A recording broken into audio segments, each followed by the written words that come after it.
Hello student, कैसे आप सभी। तो स्वागत आप सभी का एक और धमाकेदार वीडियोस में। तो लास्ट वीडियो में हमने कैश फ्लो को थोड़ा सा मैंने ओवरव्यू दिया था। कैश फ्लो में हमें ऑपरेटिंग एक्टिविटी बनाना पड़ता है और उसका जो बेस होता है वो होता है net profit before tax and extraordinary item.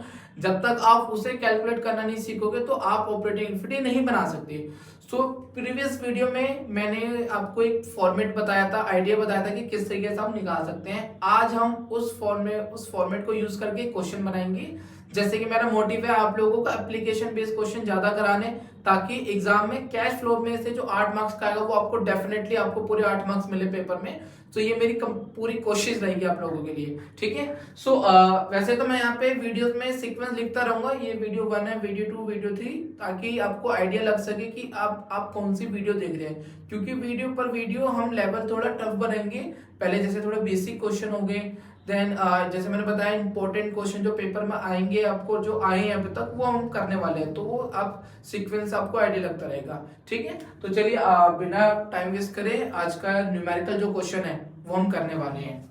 यहाँ पे क्वेश्चन देखिए, जैसे आपको दिख रहा है, हमेशा आपको पेपर में एक कंपैरेटिव बैलेंस शीट मिलेगी, मतलब 2 ईयर का बैलेंस होगा, ठीक है। नीचे एक नोट टू अकाउंट होगा एंड देन एक एडिशनल इंफॉर्मेशन, मतलब जो कंप्लीट जो क्वेश्चन आता है 6 मार्क्स का वो इस तरीके से आएगा, ठीक है। अब ये जो क्वेश्चन है भाई, ये है हमारा सिर्फ सिंपल सा net profit before tax and extraordinary item निकालना है, ठीक है। तो कैसे निकालेंगे, फॉर्मेट हम स्टार्ट करते हैं यहाँ पर। तो हमें निकालना है यहाँ पर सोल्यूशन देखते हैं हम इसका। हमें निकालना है जी net profit before tax and extraordinary item, ठीक है। हमें ये चीज निकालनी है भाई। अब ये कैसे निकालेंगे, फॉर्मेट हमें बता दिया गया है ना, फॉर्मेट तो हमें पता ही है।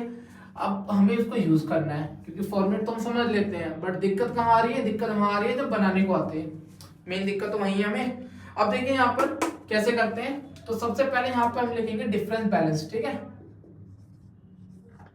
Difference between closing and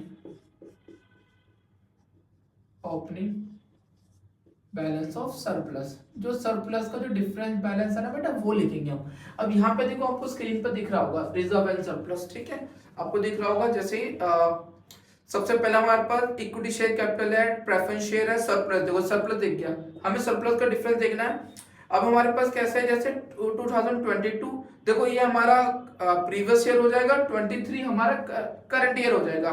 so पिछले साल हमारा जो प्रॉफिट जो था वो 4 लाख था और इस साल हमारा प्रॉफिट है 7,20,000। तो आपको करना क्या, क्लोजिंग माइनस, मतलब जो आज का है करंट ईयर, ठीक है। करंट ईयर में प्रीवियस ईयर का बैलेंस, मतलब पिछले साल आपका क्या था, 4 लाख था।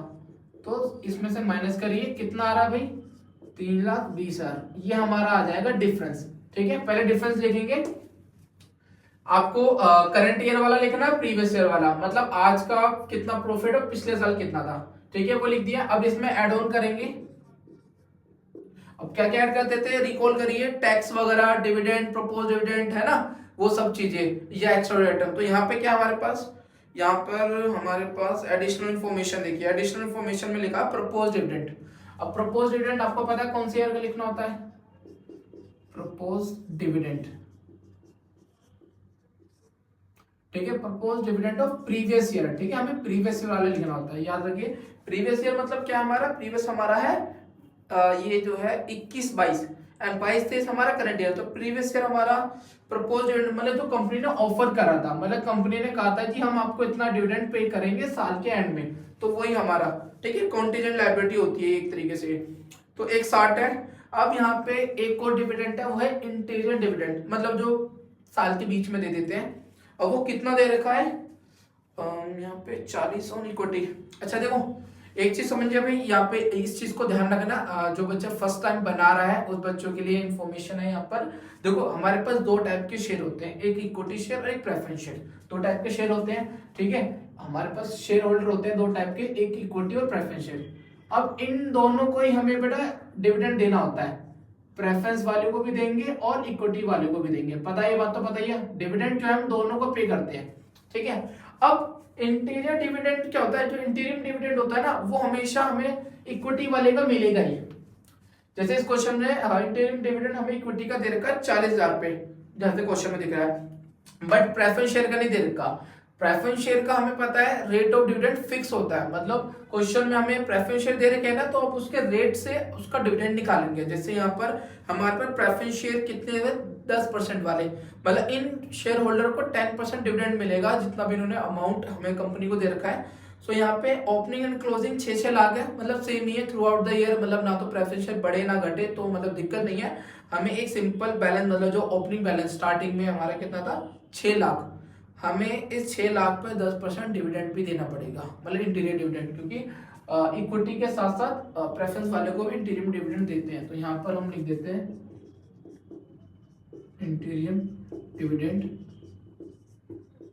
ठीक है। अब देखो 40,000 तो क्या था इक्विटी वालों का, और जो प्रेफरेंस शेयर थे भाई, प्रेफरेंस शेयर क्वेश्चन में कितने दे रखे हैं बेटा, 6 लाख दे रखे हैं। हमारे पास 6 लाख प्रेफरेंस शेयर वालों का पैसा है, तो 6 लाख का 10% निकालना है, तो वो हमारा कितना आ जाएगा 60,000। तो हमारा इंटीरियम डिविडेंड कितना आ गया, 1 लाख आ गया, ठीक है। यहाँ तक डन है भाई। अब हम टैक्स वगैरह देख लेते हैं। इस क्वेश्चन में देखो, इस क्वेश्चन में टैक्स भी नहीं दे रखा, ठीक है, एंड कोई एक्स्ट्राऑर्डिनरी आइटम भी नहीं है, मतलब कोई natural disaster, loss of stock, bike, ऐसा कुछ भी नहीं है। तो मतलब ये क्वेश्चन सिर्फ इतने में ही हो जाएगा, ठीक है। तो यहाँ पे सारी चीजें प्लस ही हो रही थी, तो इन्हें प्लस कर लेंगे। 3 20 है, 160, ये हमारे हो गए 480 और 1 लाख 580, ये हमारा आंसर आ गया भाई। सो ये हमारा आ गया है net profit before tax and extraordinary item, ठीक है। अब ये हमारा बेस होता है ऑपरेटिंग इक्विटी का, इसको यूज करना है अब आपको, ठीक है। इसे ये हमारा एक वर्किंग नोट हो गया। अब इस बैलेंस को आपको कैरी करना है कैश फ्लो स्टेटमेंट जो बनाओगे आप।